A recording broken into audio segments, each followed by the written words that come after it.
Hello students, welcome to filler form YouTube channel. Filler form YouTube channel पे आप सभी net aspirants का स्वागत है। आज की क्लास में हम बात करेंगे हमारे जो यूनिट नंबर 3 है पेपर 2 कॉमर्स की। जो भी स्टूडेंट्स यूजीसी नेट जीआरएफ 2022 की तैयारी कर रहे हैं वो मेरे साथ जुड़ सकते हैं और क्लासेस ले सकते हैं। तो जैसा कि मैं कह रही थी, आज की क्लास में हम बात करेंगे जो हमारा चैप्टर नंबर 3 है, क्या है, डिमांड एनालिसिस, मांग के बारे में आज हम डिस्कस करेंगे आज की क्लास में। ठीक है स्टूडेंट्स, साथ ही साथ मैं आपको बता देती हूँ कि जो भी क्लासेस होती हैं उनके नोट्स आपको वेबसाइट पे अवेलेबल हो जाते हैं, तो आप वहाँ से कलेक्ट कर सकते हैं। और पेपर 2 की ये सारी क्लासेस फिलर फॉर्म के प्लेटफॉर्म पे होती हैं, तो जो भी स्टूडेंट्स इन सब्जेक्ट्स की तैयारी कर रहे हैं वो अपने टाइमिंग के अकॉर्डिंग क्लासेस ले सकते हैं। तो आइए अब शुरू करते हैं और हमारे टॉपिक पे आते हैं। जो भी स्टूडेंट्स कंटिन्यू क्लासेस ले रहे हैं उनको पता है कि हमारी यूनिट नंबर 3 स्टार्ट हो चुकी है और उसके जो chapter number 1 what is economics, अर्थशास्त्र क्या है, इसके बारे में हमने अच्छे से जान लिया है। और कल की क्लास में हमने क्या क्या ऑब्जेक्टिव्स हैं एक बिजनेस फर्म्स के, उसके बारे में हमने बात कर ली थी। तो आज की क्लास में हमारा जो चैप्टर नंबर 3 है डिमांड एनालिसिस, मांग विश्लेषण, उसको हम डिटेल में पढ़ने वाले हैं। तो चलिए स्टार्ट करते हैं। हमने बात की थी व्हाट इज़ मैनेजरियल इकोनॉमिक्स, जो हमारा यूनिट है कि व्यावसायिक अर्थशास्त्र क्या है। तो हमने क्या जाना था कि जो भी इकोनॉमिक्स टूल्स होते हैं, इकोनॉमिक्स थ्योरीज होती हैं, उनका हम यूज़ करते हैं। क्या करते हैं? उनका यूज़ करते हैं। किसके लिए यूज़ करते हैं? जो भी मैनेजमेंट डिसीजन लेने होते हैं, हमें प्रबंधकीय जो निर्णय लेने होते हैं, उनके लिए जब हम इन थ्योरीज का यूज़ करते हैं तो उसे ही हम क्या बोलते हैं? Managerial economics, right. तो हम कौन कौन सी थ्योरीज का यूज़ करते हैं? हम यूज़ करते हैं कौन से डिसीजंस लेने में? डिमांड का, सप्लाई का, कंज्यूमर इक्विलिब्रियम का, प्राइस जो इक्विलिब्रियम है उसका, फिर आपके रेवेन्यू का, और साथ ही साथ जो मटेरियल कॉस्ट है उसका। तो किसी भी प्रबंधन को जब ये सब निर्णय लेने होते हैं तो वो इन थ्योरीज को अप्लाई करते हैं। अपने जो प्रबंधन विभाग है, जो प्रबंधक है, वो इन थ्योरीज को यूज़ करके क्या करता है? अपने निर्णय पे पहुंचता है, राइट स्टूडेंट्स। तो इसे ही हम बोलते हैं मैनेजरियल इकोनॉमिक्स, जिससे क्या लिए जाते हैं? मैनेजरियल डिसीजंस लिए जाते हैं। ठीक है, तो इसमें जो सबसे पहले जो हमारी थ्योरी है वो कौन सी रहेगी? डिमांड की ही रहेगी, राइट। तो डिमांड ही हम स्टार्ट करने वाले हैं अभी समझने के लिए। तो चलिए आगे देखते हैं। व्हाट इज डिमांड, ये जानने से पहले हम ये जान लेते हैं कि आखिर मांग विश्लेषण करते क्यों हैं, उद्देश्य क्या होता है इसके पीछे। Demand analysis has the following important business और मैनेजरियल पर्पस। जो मांग विश्लेषण है उसके निम्नलिखित महत्वपूर्ण प्रबंधकीय उद्देश्य होते हैं कि किसके लिए हमें क्या करना पड़ता है? मांग का विश्लेषण करना पड़ता है। किसके लिए करना पड़ता है? फर्स्ट है आपका फोरकास्टिंग सेल्स, बिक्री की भविष्यवाणी, कि एक पर्टिकुलर टाइम पीरियड में आपकी कितनी बिक्री होगी, जो भी आप उत्पादन कर रहे हैं उसका कितना बिक्री होगी, कितना उसकी सेल होगी। तो इस बात का जब पूर्वानुमान लगाना होता है तो हमें क्या करना पड़ता है? मांग का विश्लेषण करना पड़ता है, डिमांड का एनालिसिस करना पड़ता है, राइट। साथ ही साथ मैनिपुलेटिंग डिमांड, मांग में हेरफेर। अब ये समझते हैं, मान लीजिए कि कोई कंज्यूमर जो हमारी वस्तु को यूज़ कर रहा है, बहुत सारा हम जब रिसर्च करते हैं तो हमें ये पता चलता है कि हमें जो हमारा प्रोडक्ट है उसमें कुछ कुछ नया ऐड करने की नीड है या फिर कुछ हटाने की नीड है। जो भी है हमें थोड़ा बहुत क्या करना है? चेंजेस लाना है अपने प्रोडक्ट में। तो ये हमें कब पता चलेगा कि कितनी मांग हमारी हो रही है किसी भी वस्तु की जो हम उत्पादन कर रहे हैं जिसका। तो उसमें जब हमें मांग का पता चलेगा फिर आगे हमें पता चलेगा कि क्या प्रॉब्लम आ रही है हमारी वस्तु में, क्या मैनिपुलेट करना है हमें हमारी वस्तु का प्रोडक्शन करने में, राइट। तो इसके लिए भी डिमांड का क्या किया जाना चाहिए? एनालिसिस किया जाना चाहिए। और साथ ही साथ जो सेल्समैन है, जो सेल्स के लिए एफर्ट्स कर रहा है, उसका भी हमें मूल्यांकन करने की आवश्यकता होती है। ठीक है, तो उसके लिए भी डिमांड का जो विश्लेषण है, मांग का विश्लेषण करना पड़ता है। फिर है tracing the trend of the firm competitive, कि जो किसकी प्रवृत्ति का पता लगाना, जो प्रतिस्पर्धी फर्म है उसकी प्रवृत्ति का भी पता लगाने के लिए हमें हमारी वस्तु की जो डिमांड है उसका पता लगाना ज़रूरी होता है कि जो हमारी कम्पिटिटिव फर्म है उसकी कितनी डिमांड हो रही है मार्केट में, तो हमारी कितनी डिमांड होगी, राइट। तो उसके लिए हमें हमारी डिमांड का क्या करना पड़ता है, एनालाइजेशन करना पड़ता है, विश्लेषण करना पड़ता है। आगे देखिए, पोजीशन इन द मार्केट, कि हमारा जो उत्पाद है उसकी बाजार में कैसी स्थिति है, इसका हमें किस तरीके से पता चलेगा, जब हम क्या करेंगे, हमारा जो वस्तु है उसकी मांग कितनी है, बाजार में कितनी डिमांड है हमारा जो प्रोडक्ट है उसकी, उसी से तो हमें ये पता चल पाएगा कि हमारे प्रोडक्ट की कितनी क्या है, क्या स्थिति है मार्केट के अंदर, कितनी डिमांड हो रही है। तो ये सारी चीज़ें हैं जिसके लिए हमें क्या करना पड़ता है, जानना पड़ता है हमें पूर्वानुमान लगाने के लिए, और इन सभी स्थितियों के लिए हमें मांग का क्या करना पड़ता है, पता लगाना पड़ता है, विश्लेषण करना पड़ता है। तो ये सभी मेन पर्पस है जिसके लिए क्या किया जाता है, आपका मांग का विश्लेषण किया जाता है। ठीक है स्टूडेंट्स, आई होप यहाँ तक क्लियर है। देखिए, मैं हमेशा बोलती हूँ कि जो भी टॉपिक हम पढ़ने जा रहे हैं तो उसका हमें पता होना चाहिए रीज़न कि आखिर वो हम पढ़ क्यों रहे हैं और इससे क्या बेनिफिट होने वाला है किसी भी बिजनेस जो हम पढ़ रहे हैं। तो हमें पता चला कि मांग क्यों महत्वपूर्ण है और इसे क्यों विश्लेषण किया जाना चाहिए। तो आगे आपका माइंड में बन गया है तो हम अच्छे से क्या करेंगे, मांग को समझ पाएंगे, राइट। तो आइए अब जानते हैं आगे मांग के बारे में। डिमांड एनालिसिस, मांग विश्लेषण। हालांकि demand analysis is primary used for forecasting promotion of sales. क्या है कि जो मांग का विश्लेषण है वो आपका प्राथमिक उपयोगिता होती है किसी भी पूर्वानुमान के लिए कि कितनी आपकी बिक्री होगी उसके लिए, राइट।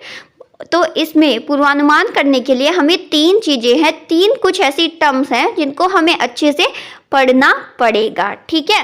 डिमांड को अगर हमें जानना है तो हमें कुल मिला के 3 चीज़ों के बारे में अच्छे से पता होना चाहिए। To understand demand analysis, first understand the basic concepts of demand. सबसे पहले हम डिमांड के बेसिक कॉन्सेप्ट को पढ़ेंगे, साथ ही साथ जो लॉ ऑफ डिमांड है उसको, और जो इलास्टिसिटी ऑफ डिमांड है, मांग की लोच है, उसको। जब हम ये तीनों कॉन्सेप्ट पढ़ लेंगे तो हम अच्छे से किसी भी फर्म की, किसी भी उत्पाद की मांग का विश्लेषण करने में क्या होने पाएंगे, समर्थ होने पाएंगे। ठीक है स्टूडेंट्स, तो आइए मांग से शुरू करते हैं, समझते हैं कि एक कॉमन वे में हमें पता है मांग क्या होती है, तो उसे जानते हैं और भी अच्छे से। चलिए, तो मांग, डिमांड क्या होती है उससे जानने से पहले ये 2 चीज़ें हैं, फर्स्ट आपका डिज़ायर एंड सेकंड आपका वांट। इनको भी हम जान लेते हैं, फिर हम आएंगे डिमांड के ऊपर, ठीक है। क्योंकि डिमांड से पहले हमारे जो ह्यूमन बीइंग है उनकी क्या जागृत होती है, डिज़ायर। डिज़ायर आप समझते हैं, डिज़ायर का हिंदी वर्ड क्या होता है, इच्छा, डिज़ायर। अब एग्जाम्पल से समझेंगे इस चीज़ को तो अच्छे से समझ पाओगे। मान लीजिए आप सीपी गए कनॉट प्लेस शॉपिंग करने के लिए, ठीक है, या सरोजनी नगर गए शॉपिंग करने के लिए। अब आपको पहले से पता है कि आपको क्या क्या चीज़ें लेनी है, ठीक है, लेकिन वहाँ पे इतने ऑप्शंस आपको मिलेंगे, बहुत ऑप्शंस रहते हैं, कितना कुछ रहता है सामान, राइट। तो आप सबको तो खरीदने गए नहीं हो, आपको तो जो पर्टिकुलर थिंग्स लेनी है वही आप लोगे। लेकिन जब आप मान लीजिए मार्केट में आपको सनग्लास दिखें तो आपकी ये इच्छा हुई, क्या इच्छा हुई कि क्यों ना मैं, मतलब कि इच्छा हुई कि काश ये मैं ले लूँ, ठीक है, सिर्फ डिज़ायर हुई है। It's just a wishful thinking कि आपने अभी तक सिर्फ सोचा है उस सनग्लास के बारे में, लेकिन फिर आपने सोचा कि मुझे तो और चीज़ें भी लेनी है, don't have enough money two by, मेरे पास सनग्लास खरीदने के लिए इनफ मनी नहीं है, तो क्या करूं, फिर उस क्या हो गया, वो डिज़ायर वहीं तक रुक गई। मतलब वो जो वहीं पे कि आपकी सिर्फ थिंकिंग आई माइंड में कि सनग्लास, कि इसे हम ले सकते हैं, फिर लेकिन आपने देखा कि मेरे पास इनफ मनी नहीं है, तो वो सिर्फ आपकी क्या रह गई, वो सिर्फ एक डिज़ायर ही रह गई, ठीक है, उसे हम बोलते हैं इच्छा। अब आगे बढ़ते हैं, आई होप क्लियर है। डिज़ायर क्या होती है कि आप किसी चीज़ के बारे में सोचते हैं कि वो मुझे लेना है, पर उसके लिए आपके पास पर्याप्त मनी अवेलेबल नहीं है, तो वो सिर्फ आपकी क्या है, डिज़ायर है, इच्छा है, ठीक है। अब आगे देखिए, वांट, चाहत। डिज़ायर होती है इच्छा, वांट होती है चाहत। अब देखिए, if we have enough money.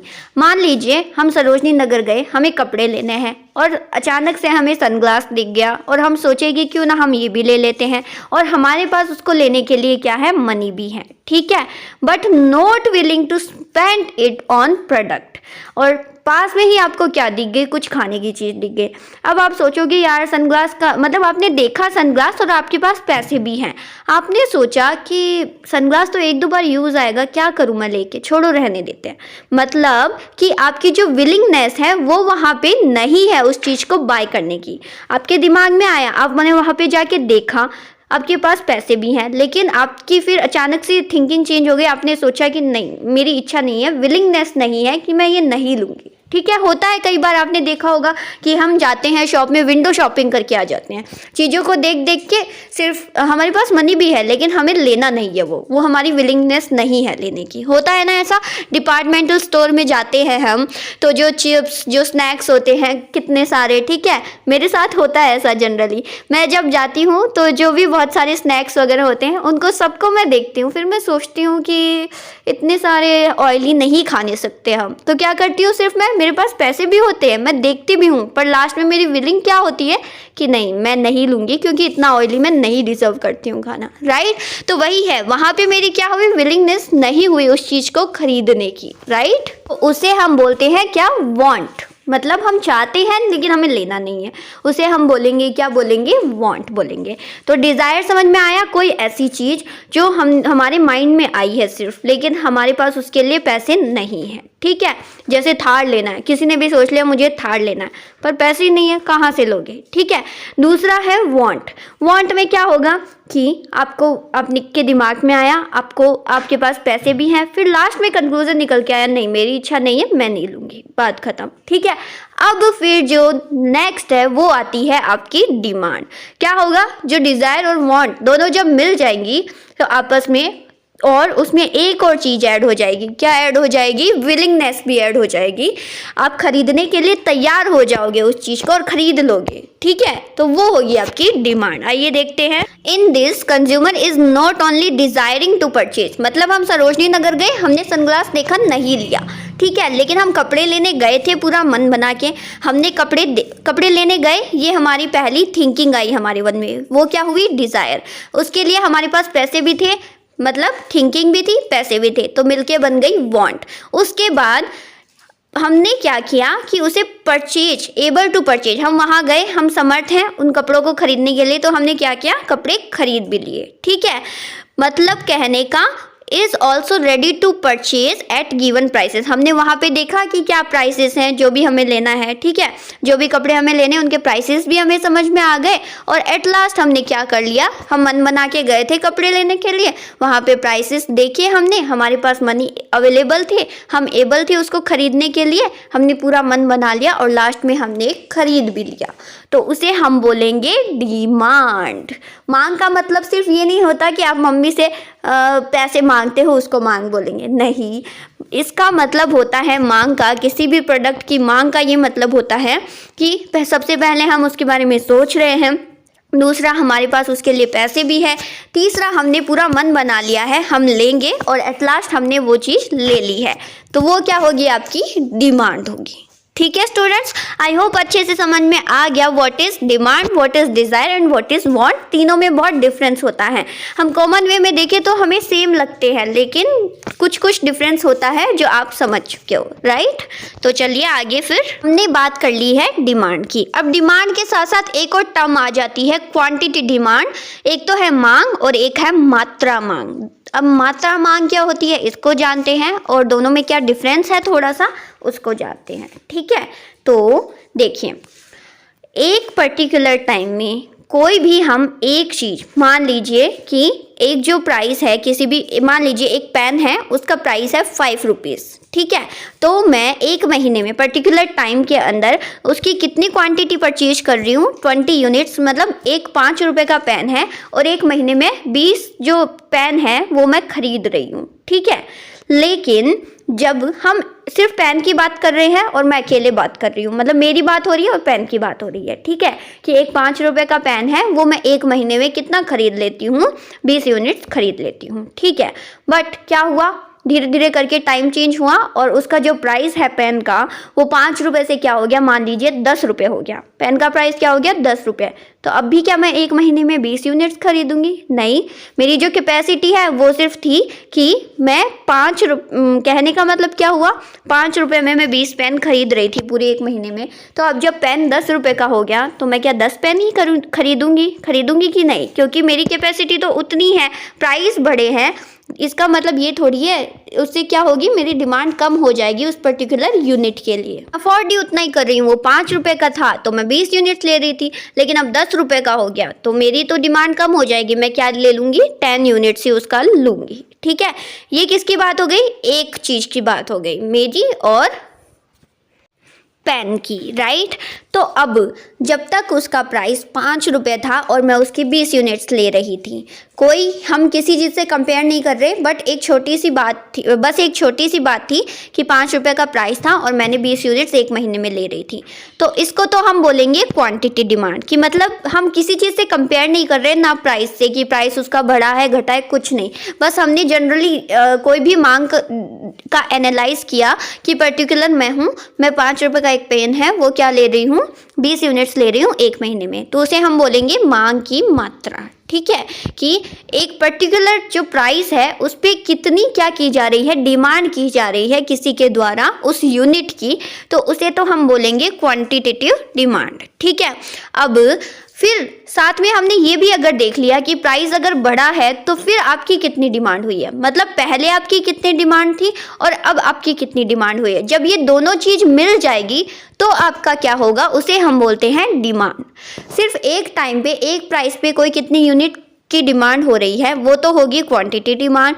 और हम ये भी साथ में देखेंगे कि प्राइस अगर घटा है या बढ़ा है तो उससे यूनिट की कितनी डिमांड अब हो रही है, मतलब कंपैरिजन आ गया ना इसमें, तो उसको पूरी प्रोसेस को हम बोलेंगे, क्या बोलेंगे, डिमांड। ठीक है, मतलब सिर्फ एक प्राइस पे एक देख रहे हैं हम डिमांड, उसे बोलेंगे क्वांटिटी डिमांड, मात्रा मांग।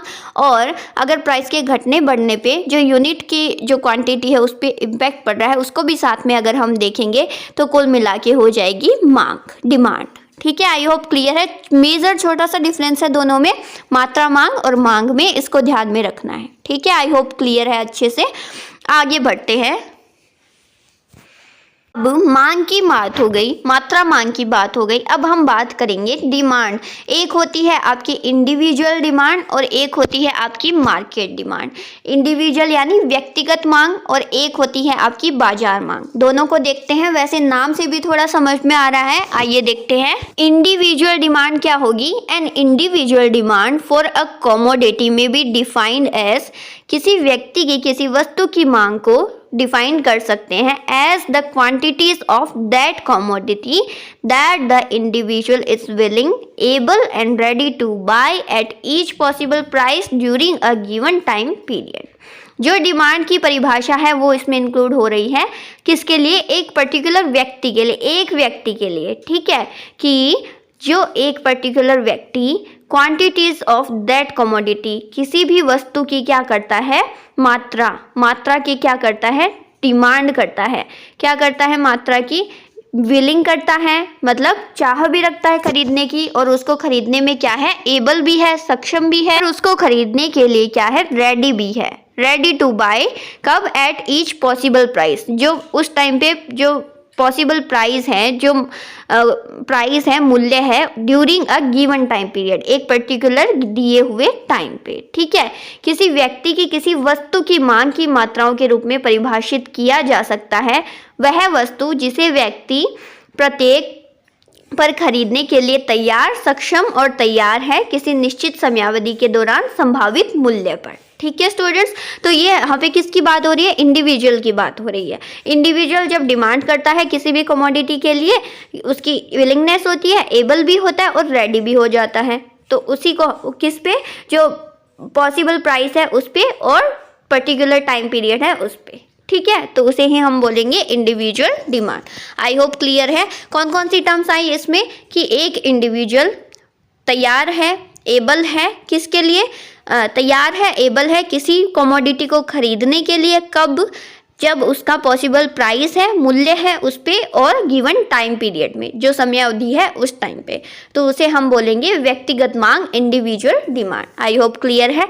अब देखते हैं मार्केट डिमांड को। बाजार है, उसमें सिर्फ एक व्यक्ति आके डिमांड नहीं करता है, बहुत सारे व्यक्ति आके डिमांड करते हैं। तो पूरी बाजार की क्या मांग रहती है एक पर्टिकुलर कमोडिटी के लिए, जब हम उसको जानते हैं तो उसे ही हम बोलते हैं बाजार मांग। सिंपल है, मतलब जब हम एक व्यक्ति की डिमांड देखते हैं तो उसे हम बोलेंगे व्यक्तिगत मांग, और सभी व्यक्तियों की एक पर्टिकुलर बाजार की हम मांग देखते हैं तो उसे हम बोलेंगे बाजार मांग।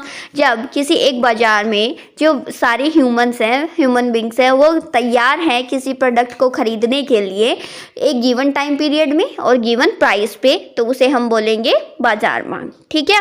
व्यक्तिगत मांग में एक व्यक्ति की बात होगी, बाजार मांग में सभी व्यक्तियों की बात होगी कि एक बाजार में किसी वस्तु की क्या मांग है, तो उसको जब हम निर्धारित करेंगे तो उसे हम बोलेंगे बाजार मांग। What is individual demand, what is market demand. I hope अच्छे से क्लियर है। तो हमने क्या क्या देख लिया, एक हमने देख लिया व्हाट इज डिमांड, डिमांड क्या होती है, डिज़ायर क्या होती है, वांट क्या होती है, साथ ही साथ हमने देख लिया क्वांटिटी डिमांड क्या होती है, उसके बाद हमने देख लिया है इंडिविजुअल डिमांड, और कौन सा मार्केट डिमांड की बात हमने कर ली है। ठीक है, यहाँ तक आपको समझ में आ गया है, आई नो। अब बढ़ते हैं आगे, कर लेते हैं डिमांड शेड्यूल, मांग अनुसूची की। मांग अनुसूची क्या होती है। Demand schedule is a table, ये क्या है, एक सारणी है, एक टेबल है जो प्रदर्शित करती है that shows different prices of good and quantity, मतलब अलग अलग मूल्य पर जो अलग अलग मात्राएं किसी भी गुड्स की क्या की गई है, डिमांड की गई है। कहने का मतलब कि ये जो मांग अनुसूची है वो क्या दिखाती है कि एक वस्तु की अलग अलग मूल्यों पर अलग अलग मात्राएं जब दर्शाई जाती हैं तो उस टेबल को ही हम बोलते हैं मांग अनुसूची। जैसे यहाँ पे एक टेबल बनाई गई है, इसमें प्राइस दिखाया गया। मान लीजिए कोई भी वस्तु है, एप्पल है मान लीजिए, तो वो आपके 4 रुपये में आपके मिल रहे हैं 1 kg। मान लीजिए जब प्राइस किसी एप्पल का प्राइस 4 रुपये है तो आप कितनी क्वांटिटी ले सकते हैं उसकी, 1 kg। ठीक है। जब 3 रुपये हो जाते हैं तो कितनी ले सकते हैं, 2 kg। अब क्या हो गया, आपकी क्वांटिटी बढ़ रही है। ठीक है, जब 4 था तो आप 1 kg ले सकते हैं। अब जब 3 रुपये हो गया 1 kg का, तो मतलब तो आप 2 kg ले सकते हैं। ठीक है, और अगर 2 रुपये हो गया है 1 kg का तो आप कितने लोगे, 3 kg लोगे। और अगर 1 रुपये हो गया है तो आप कितने लोगे, 4 kg लोगे। ठीक है। तो जैसे जैसे क्या हो रहा है कि मूल्य बढ़ रहा है, मूल्य घट रहा है एप्पल्स का, वैसे वैसे जो एप्पल्स हैं उनकी डिमांड क्या हो रही है, डिमांड की मांग की मात्रा क्या हो रही है, बढ़ रही है। जब 4 रुपये था तो आप 1 किलो ही ले पाते थे, जब 3 रुपये हो गया तो आप 2 किलो ले पाते हैं, और जब 2 रुपये हो गया तो आप 3 किलो ले पाते हैं, और जब 1 रुपये हो गया तो आप 4 किलो ले पाते हैं। ठीक है। तो ये जो टेबल प्रदर्शित कर रही है कि अलग अलग प्राइसेस पे क्या मात्रा है किसी कोई भी प्रोडक्ट की, डिमांड कितनी है, क्वांटिटी कितनी मात्रा है। जब ये टेबल शो करती है तो इस टेबल को ही क्या बोलते हैं, मांग अनुसूची बोलते हैं। आई होप क्लियर है। अच्छे से देखिए, जो आपकी मांग अनुसूची है वो 2 टाइप्स की होती हैं। डिमांड शेड्यूल, एक तो होता है इंडिविजुअल डिमांड शेड्यूल, एक होता है मार्केट डिमांड शेड्यूल। जैसे हमने जो डिमांड है उसकी बात की थी, इंडिविजुअल डिमांड होती है। तो अगर जो इंडिविजुअल डिमांड होती है उसको किस में शो कर दिया जाता है, टेबल में शो कर दिया जाता है, तो क्या हो जाती है आपकी इंडिविजुअल डिमांड शेड्यूल।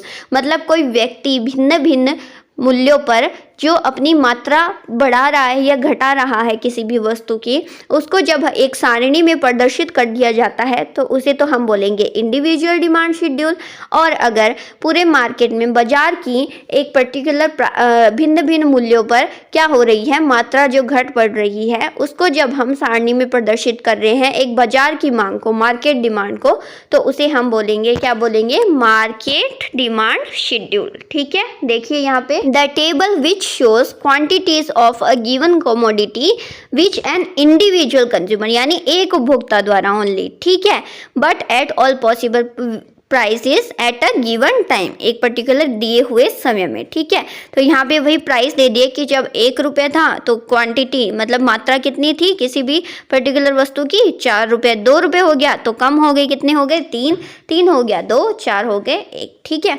तो ये तो इंडिविजुअल डिमांड शेड्यूल। फिर है मार्केट डिमांड शेड्यूल में क्या है, the table indicating the quantity demand by all the consumers, जितने भी बाजार में कंज्यूमर्स हैं सबकी क्या है, क्या जो टेबल है उसमें शो किया जाता है, of A commodity actively at its different prices is called market demand schedule, ठीक है। इसमें सिर्फ एक कंज्यूमर की नहीं, इसमें बाजार में जितने भी कंज्यूमर्स हैं उनकी जब भिन्न भिन्न मूल्यों पर मात्रा देखी जाएगी किसी भी पर्टिकुलर प्रोडक्ट की एक दिए हुए समय में, जैसे यहाँ पे 1 रुपये में डिमांड जो ए कंज्यूमर है उसकी डिमांड 4 है और बी कंज्यूमर है उसकी 5 है, तो कुल मिला के टोटल कितनी डिमांड है, 1 रुपये पे 9 आपकी डिमांड है। 2 हुआ तो 1 की 3 है, 1 की 4 है, 3 हुआ तो 1 की 2 है, 1 की 3 है, 4 हुआ तो 1 की 1 है, 1 की 2 है। तो कुल मिला के जो जितनी डिमांड हो रही है उसे हम बोलेंगे मार्केट डिमांड, और इसको जब हम टेबल में दर्शा देंगे तो उसे हम बोलेंगे मार्केट डिमांड शेड्यूल, ठीक है। बाजार मांग अनुसूची, आई होप क्लियर है। व्यक्तिगत मांग अनुसूची, बाजार मांग अनुसूची क्या होता है, आगे चले, हो जाएगा इजीली, बहुत इजी है, राइट। चलिए अब आगे देखते हैं, बात करते हैं डिमांड कर्व की, मांग वक्र क्या होता है, लेट्स सी। अभी हमने टेबल में दर्शाया किसी प्राइस पे किसी जो मात्रा है कमोडिटी की, उसको जब हमने टेबल में दर्शाया तो वो तो क्या बन गई, अनुसूची। अब अगर हम उसे क्या करेंगे, ग्राफ में दर्शा देंगे तो वो आपकी क्या बन जाएगी, बन जाएगा कर्व, बन जाएगा वक्र, बन जाएगा, right. Demand curve is a graphic presentation, क्या है ये, प्रेजेंटेशन है ऑफ अ डिमांड शेड्यूल। जो आपकी मांग अनुसूची होती है उसको जब हम क्या करते हैं, ग्राफ में प्रेजेंटेशन के रूप में दर्शाते हैं तो उसे ही हम बोलते हैं डिमांड कर्व। और द कर्व विच शोज, ऐसा कर्व जो प्रदर्शित करता है द रिलेशन, क्या करता है, प्रदर्शित करता है relation between the price of commodity, कि किसी वस्तु का मूल्य, और and quantity of a commodity, की मात्रा, उस यानी वस्तु का मूल्य और वस्तु की मात्रा के रिलेशन को जब कोई कर्व प्रदर्शित करता है किसी पर्टिकुलर वस्तु का जो कंज्यूमर विश करते हैं खरीदने के लिए, तो उसे ही हम बोलते हैं मांग वक्र, demand curve, right. I hope clear है अच्छे से। व्हाट इज डिमांड कर्व, क्या होता है, ऐसा कर्व जो दिखाता है, प्रदर्शित करता है रिलेशन बिटवीन जो कोई भी कमोडिटी है उसकी प्राइस का और जो कमोडिटी है उसकी मात्रा के बीच का रिलेशन प्रदर्शित करता है, जो भी एक कंज्यूमर विश करता है खरीदने के लिए उस प्रोडक्ट को, तो उसको हम बोलते हैं मांग वक्र, डिमांड कर्व। देखिए यहाँ पे बनाया गया है मांग वक्र। अब जैसे मान लीजिए जो इंडिविजुअल आपका डिमांड शेड्यूल है उसको जब हम कर्व के रूप में बनाएंगे तो उसे ही हम बोल देंगे इंडिविजुअल डिमांड कर्व, यानी एक व्यक्ति की कितनी, ये सब आपस में इंटरकनेक्टेड, राइट। सबसे पहले हमने पढ़ा इंडिविजुअल डिमांड, फिर इंडिविजुअल डिमांड शेड्यूल, अब इंडिविजुअल डिमांड कर्व। तो इंडिविजुअल डिमांड से क्या बनेगा, इंडिविजुअल डिमांड शेड्यूल बन जाएगा, और इंडिविजुअल डिमांड शेड्यूल से क्या बन जाएगा, इंडिविजुअल डिमांड कर्व बन जाएगा। ऐसे ही आपका जो मार्केट डिमांड है उसे बन जाएगा मार्केट डिमांड शेड्यूल, और मार्केट डिमांड शेड्यूल से क्या बन जाएगा, मार्केट डिमांड कर्व, राइट। देखिए कर्व बनाया गया है इंडिविजुअल, जब कोई इंडिविजुअल 1 रुपये प्राइस होता है 1 रुपी, तो वो कितनी क्वांटिटी परचेज करता है, 4, और फिर अगर 2 रुपये हो जाता है तो कितनी, थोड़ी कम होके कितनी हो जाती है, 3, फिर जब 3 रुपये होता है कितनी खरीदता है वो, 2, और जब 4 रुपये होती है तो कितनी खरीदता है, 1। तो इस तरीके से जब इनको हम मिक्स कर देते, मैच कर देते, तो हमारा ये जो बन गया है ये क्या बन जाता है, कर्व बन जाता है, जिसे ही हम बोलते हैं डिमांड कर्व। अगर इंडिविजुअल का है तो उसे हम बोलेंगे इंडिविजुअल डिमांड कर्व। अब अगर हर एक कंज्यूमर का हम अलग अलग बाजार के अकॉर्डिंग देखेंगे तो ये जो अलग अलग सभी कंज्यूमर्स के क्या बन के आए हैं, इसको हम बोलेंगे मार्केट डिमांड कर्व, राइट। अभी तक जो डिमांड के बारे में पढ़ा है सब आपको क्लियर हो गया है। अब आगे देखते हैं, आपने कर्व देखा ना अभी, डिमांड कर्व कैसा होता है कि जो आपका डिमांड कर्व है उसका स्लोप डाउनवर्ड क्यों होता है। देखिए ये क्या हो रहा है, ऊपर से नीचे की साइड आ रहा है, राइट, यानी कि ये नीचे आ रहा है, डाउनवर्ड है इसका स्लोप। क्यों होता है ऐसा, मुख्य रीजन क्या है इसका, क्या रीज़न है? देखिए, जब भी दो फैक्टर्स आपके, हम दो फैक्टर्स को लेके चल रहे हैं, एक प्राइस को और एक डिमांड को, दोनों में जो रिलेशन है वो क्या है? नेगेटिव है कि नहीं है? मतलब अगर प्राइस बढ़ रही है तो डिमांड क्या हो रही है? कम हो रही है, और अगर प्राइस घट रहा है तो डिमांड बढ़ रही है।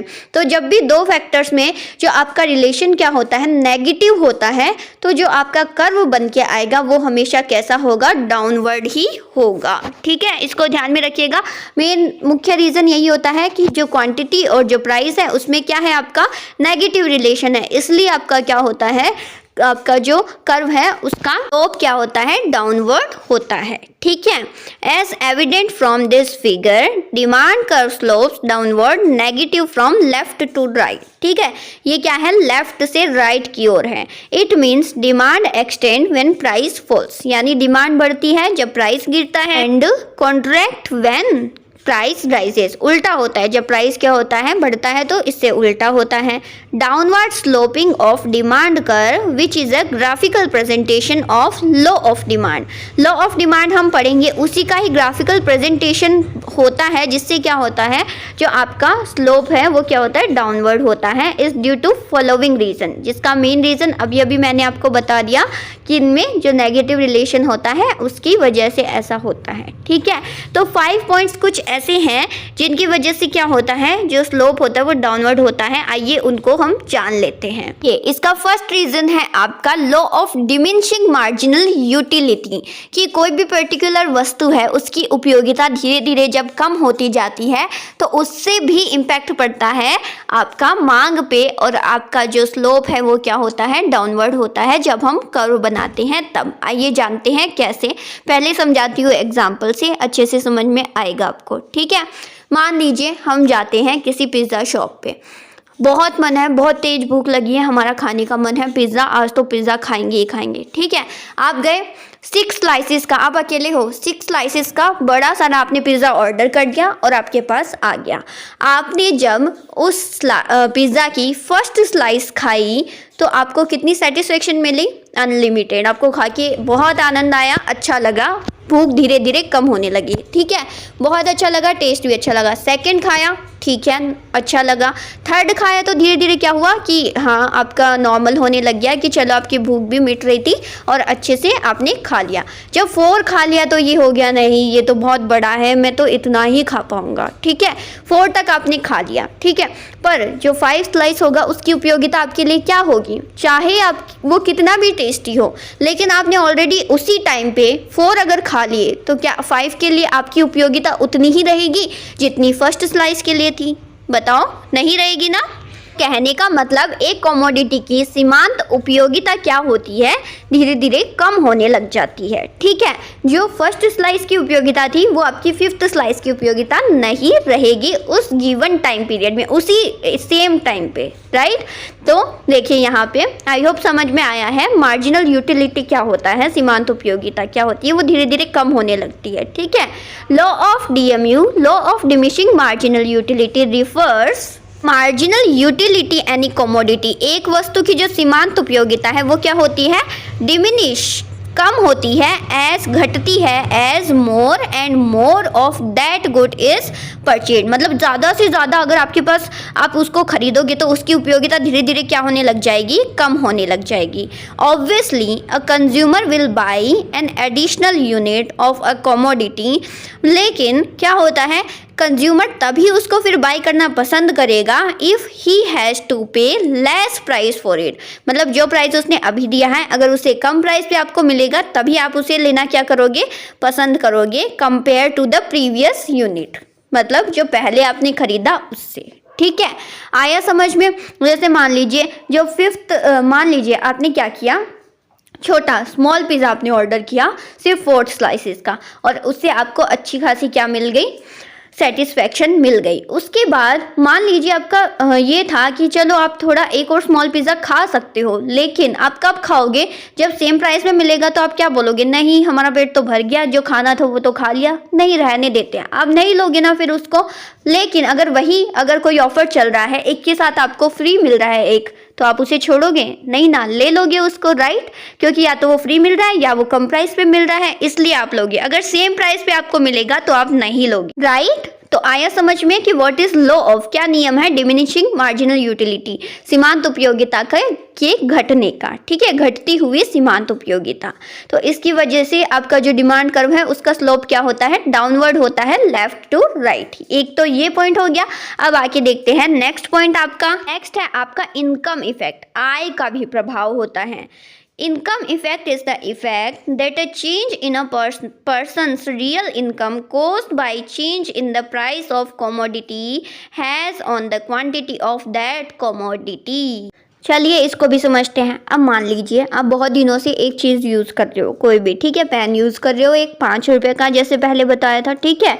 अब आप 1 महीने में उसकी 20 क्या कर पा रहे हो, खरीद पा रहे हो यूनिट्स 1 महीने में पेन की, जब वो 5 रुपये का है, क्योंकि आपकी इनकम उतनी है, आपकी आय उतनी है कि 5 रुपये में अगर वो मिल रहा है तो आप 20 यूनिट आराम से खरीद पाओगे।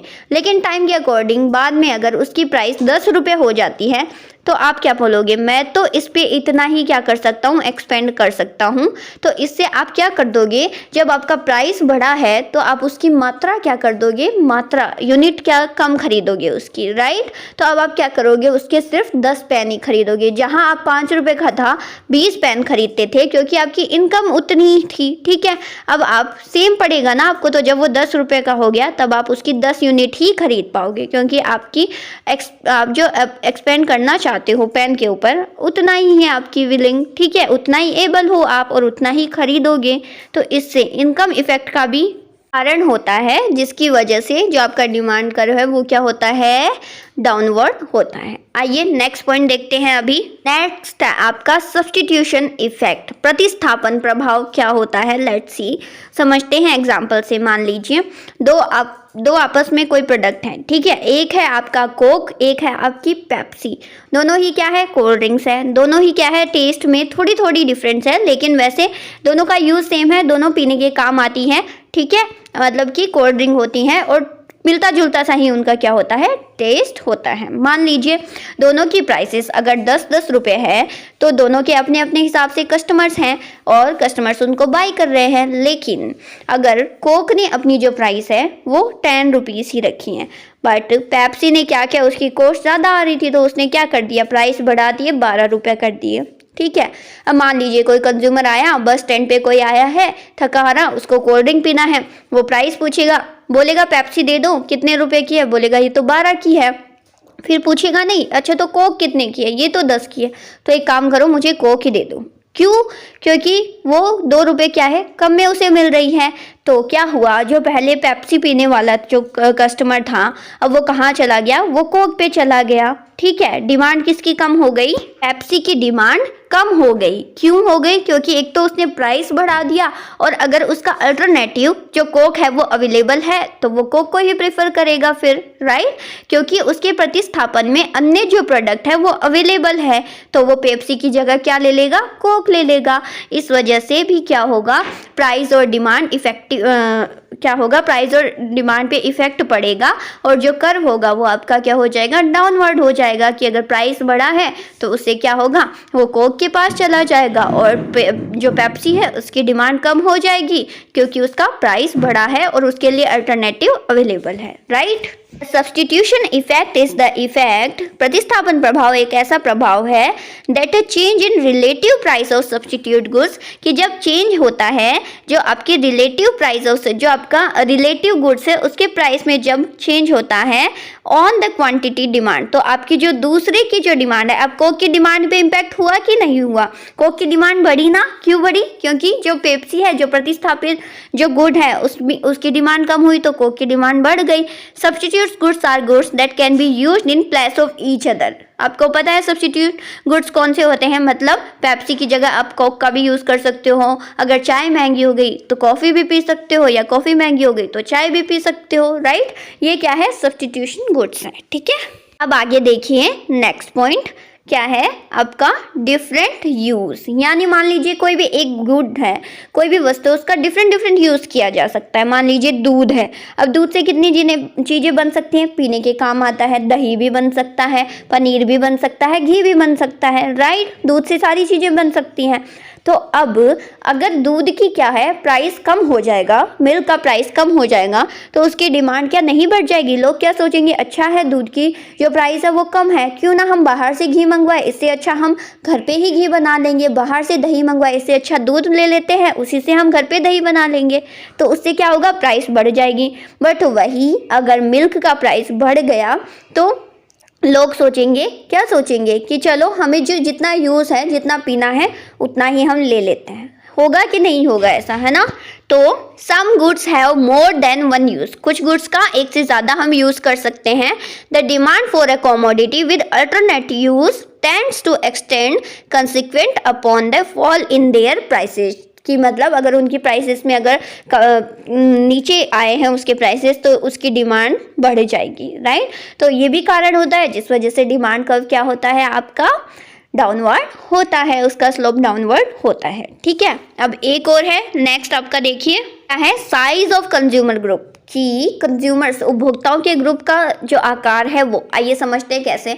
मान लीजिए कोई एक चीज़ जो बहुत महंगी है, ठीक है, मतलब कुछ जो मिडिल क्लास लोग हैं वो उसे अफोर्ड नहीं कर पा रहे हैं, ठीक है, बट अगर उसकी प्राइस कम हो जाती है तो वो क्या सोचेंगे, मान लीजिए जैसे मिलानो बिस्किट है, एक आपका है पतंजलि बिस्किट है, ठीक है, अब दोनों के प्राइसेस में तो बहुत डिफरेंस है, तो जो नॉर्मल लोग हैं वो क्या बोलेंगे, बिस्किट ही तो खाना है, चलो पतंजलि बिस्किट ले लेते हैं हम, ठीक है। बट वही अगर मिलानो का प्राइस कम हो जाता है, 20 या 10 रुपए कम हो जाता है, 60 की जगह अगर उसका 40 हो जाता है, 30 हो जाता है, तो क्या होगा, वो क्या सोचेगा कि चलो 10 रुपये तो ज़्यादा देने पड़ रहे हैं लेकिन इसका टेस्ट अच्छा आएगा, तो पतंजलि की जगह मैं क्या कर लेता हूँ, मिलानो ले लेता हूँ। सोचेगा कि नहीं सोचेगा।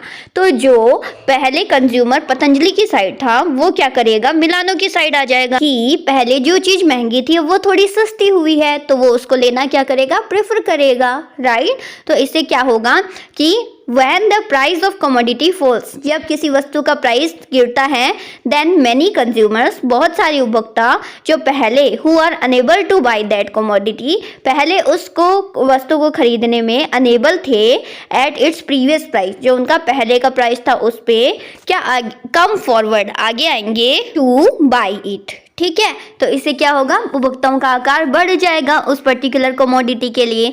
Change in prices causes change in size of consumer group, मतलब कि जब मान लीजिए प्राइसेस में चेंज होगा तो जो कंज्यूमर्स के ग्रुप है उनमें भी चेंज होगा, ठीक है, बढ़ने या घटने पे। Affecting change in total demand, जो इफेक्ट करेगा टोटल डिमांड को इफेक्ट करेगा, और इससे जब कर्व बनेगा तो उसका स्लोप क्या होगा, डाउनवर्ड होगा, क्योंकि प्राइस बढ़ रहा है तो डिमांड कम होगी और प्राइस घट रहा है तो डिमांड ज़्यादा होगी, टोटल डिमांड पे इम्पैक्ट पड़ेगा इस चीज़ का भी। तो कुल मिला के आपके जो 5 पॉइंट्स हैं उनको हमने पढ़ा, ये कारण होते हैं किस चीज़ के, कि प्राइस के बढ़ने पे क्या होगा, डिमांड कम होगी और प्राइस के घटने पे डिमांड ज़्यादा होगी, ठीक है। आई होप 5 पॉइंट्स आपको अच्छे से क्लियर हो गए होंगे, ठीक है। तो आज के क्लास में हमने क्या क्या पढ़ लिया, हमने जो मांग है उसके बारे में अच्छे से जान लिया, मांग के कुछ डिफरेंट टर्म्स हैं उनको जान लिया, मांग कर्व, डिमांड कर्व के बारे में जान लिया, डिमांड कर्व का स्लोप जो डाउनवर्ड क्यों होता है उसको हमने अच्छे से देख लिया। अब कल की क्लास में हम बात करेंगे लॉ ऑफ डिमांड की और आगे फिर चर्चा करेंगे डिमांड एनालिसिस के आगे के टॉपिक्स की, ठीक है। तो स्टूडेंट्स, अगर वीडियो अच्छी लगी हो तो ज़रूर लाइक कर देना, चैनल को सब्सक्राइब कर देना, बेल आइकन को प्रेस कर देना, ताकि आपको टाइम टू टाइम नोटिफिकेशंस मिलते रहे क्लासेस के, ठीक है। नोट्स आपको अवेलेबल हो जाएंगे वेबसाइट के ऊपर, फिलर फॉर्म के एप्लीकेशन पे जाके आप ये सभी जो फैसिलिटीज़ हैं इनका फ़ायदा उठा सकते हैं। अगर फिलर फॉर्म के साथ जुड़ के स्टडी करना चाहते हैं तो ये आपकी वेबसाइट है, साथ ही साथ सोशल साइट्स है, यहाँ पे जाके आप अप्रोच कर सकते हैं, बिल्कुल फ्री ऑफ कॉस्ट आपको यहाँ पे क्लासेस मिल रही है। तो अच्छे से अपनी प्रिपरेशन कीजिए, एग्जाम के लिए प्रिपेयर हो रही है, because we want JRF, right. तो मिलते हैं नेक्स्ट में, thank you so much, bye, take care.